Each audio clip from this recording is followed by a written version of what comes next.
Hi, welcome back to my channel. I'm excited to share with you the stacked snowman boxes that I created for my design team project for Natasha's Scrapbook Corner for the month of November.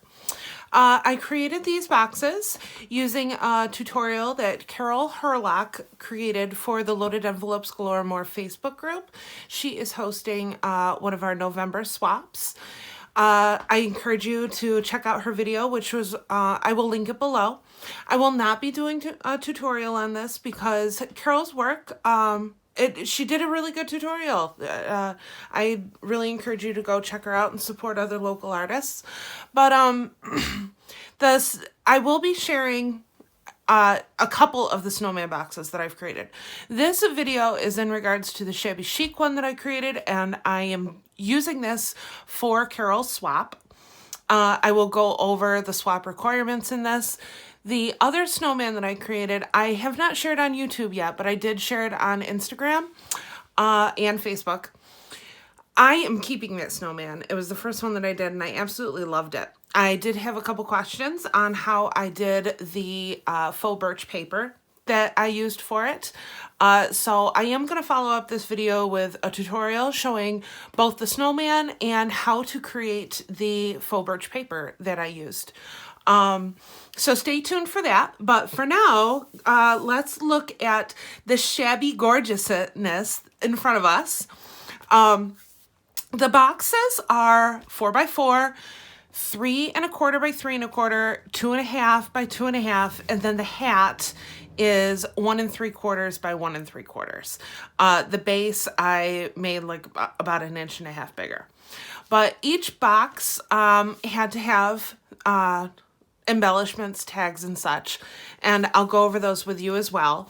But my boxes, I used 110-pound basil cardstock for it. And then I covered it with an iridescent white and pinkish glitter paper. I did the sides in some Tim Holtz Worn Lipstick Distress ink.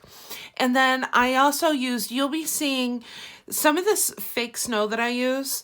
I create that using texture paste, white paint, and then while it's still wet, I spray it with a bit of iridescent white glitter. You'll be seeing a little more of that in the next video where I show you how I do the faux snow. But for this one, you can just see how I did the texture paste around here. Now for the base of the snowman, I used some of the Double Heart Mint lace from Natasha's Scrapbook Corner. The snowflakes are die cuts. Just used a die on my Sizzix in pink. Same paper that I used for the boxes themselves. And then I topped it with some flat back pearls from Natasha's Scrapbooking Corner. So this one, here, let me pull some of these out. This one I used another die. This is just an old branch die, and I ran it through my Sizzix several times. This has 4 layers to the branch arms, and then I just reinforced it with some more of that texture paste as well.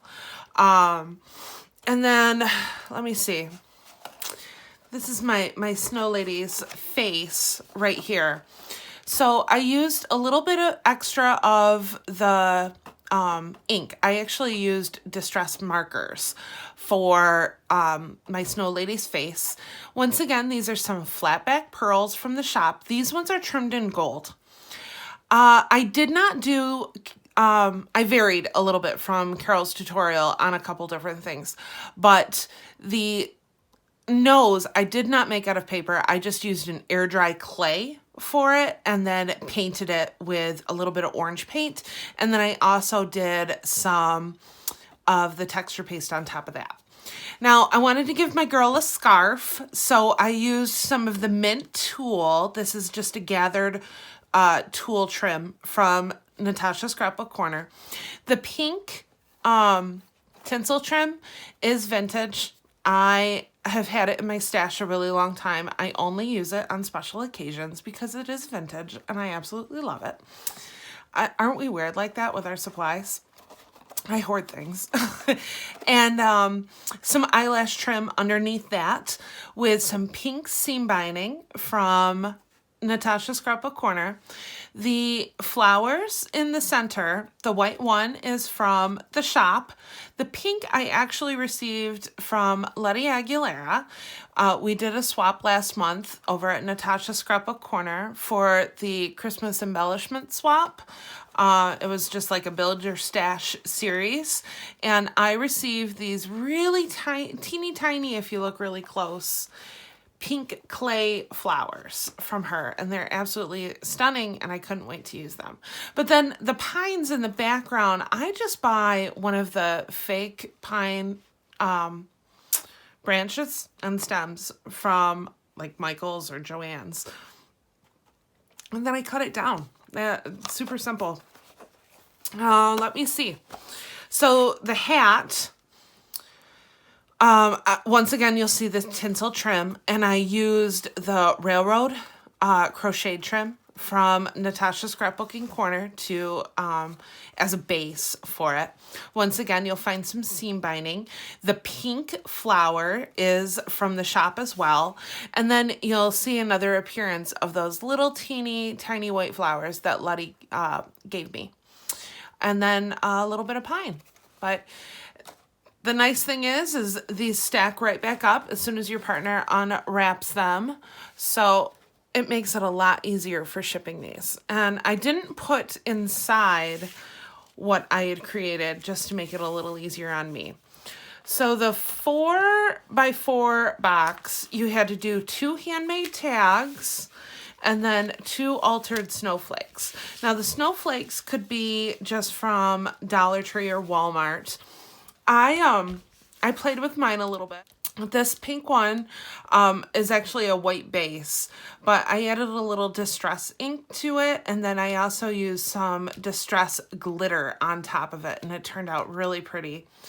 Once again, you'll see the eyelash trim and the layers of gesso and texture paste on everything. Some more of the pink flowers. This is a lace applique from the shop. I created these tulle rosettes, they're crepe paper rosettes. Just with some like streamer. And then once again, you'll see some seam binding popping through on these, die cuts, you name it. I just went to town. I went full shabby on this, and I had a great time playing. Now the tags, I did a shape tag, and then I just did the square tag, the 4x4. Your tags had to measure 4x4. Mine measures slightly less, just because I didn't want to have a problem closing the box. The vintage trim makes an appearance again on this one. I used some flowers from the shop. I dry embossed the pink paper that I used for the center with a snowflake die, or a snowflake embellishment plate. My gosh, sorry, I just started talking yesterday. And then I just die cut some more snowflakes. This is actually some trim from the shop. It's an applique dangle trim, and it's super pretty just as is, but I was looking at it, and if you flip it upside down, it actually looks like a Christmas tree. So now I have a few more ideas using this as a Christmas trim when I started playing with it, looking at like a Christmas tree. But it would be really pretty if you just layered the two of these. You could do an entire row of layered trees per se. It'd be super pretty. I've got a lot of ideas. I digress. Let's stay on these tags. Okay, so the next one is just the square tag, and once again I used some of the crocheted trim from the shop. You can see the other portion of it peeking out here. I did not trim it down. I used some more of the tulle trim that I used on the scarf, as well as another lace applique poking out over here. Once again, I used die cuts. The fulmerin I created myself. This poinsettia is made of fulmerin, and the Spellbinders poinsettia die. And then I just topped everything with some more glitter and gesso and texture paste. I love how these turned out. I'm just feeling these proud today. But the middle box, the 3 3¼ had to have 3 note cards. I did all of my note cards matching with the exception of the stamped image, but I used the mint double heart lace on the background, topped it with a snowflake die cut, and then I stamped and die cut the centers as well. And each has its own envelope that I heat embossed a snowflake onto. And I really like that look. I did it for all the envelopes. Before I start gluing and everything, I just stamp the snowflake on there and heat emboss it. And I like the simpleness of the look. And then last but not least, I did some bows for my partner. This box was just to be miscellaneous snowflake or snowman embellishments. I chose to do some bows because that's actually my favorite thing to receive in a swap. The white glitter bows, I did, well, let me see. On all of the bows, they have flat back pearls.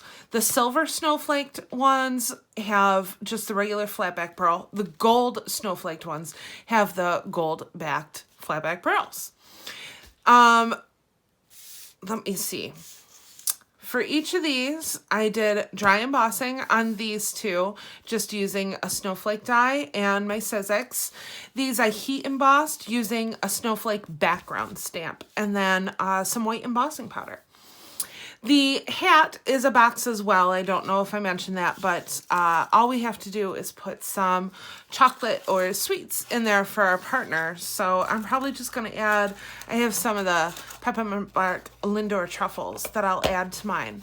But thank you for watching. And like I said, stay tuned. I will be showing another of the snowmen that I created. This one, once again, is a more rustic one.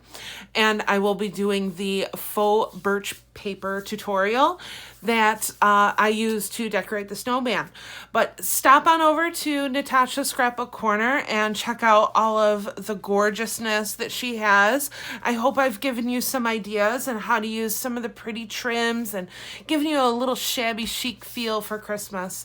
And I don't know about you, but I like to do a mix of shabby and rustic for the holidays. My taste wildly vary.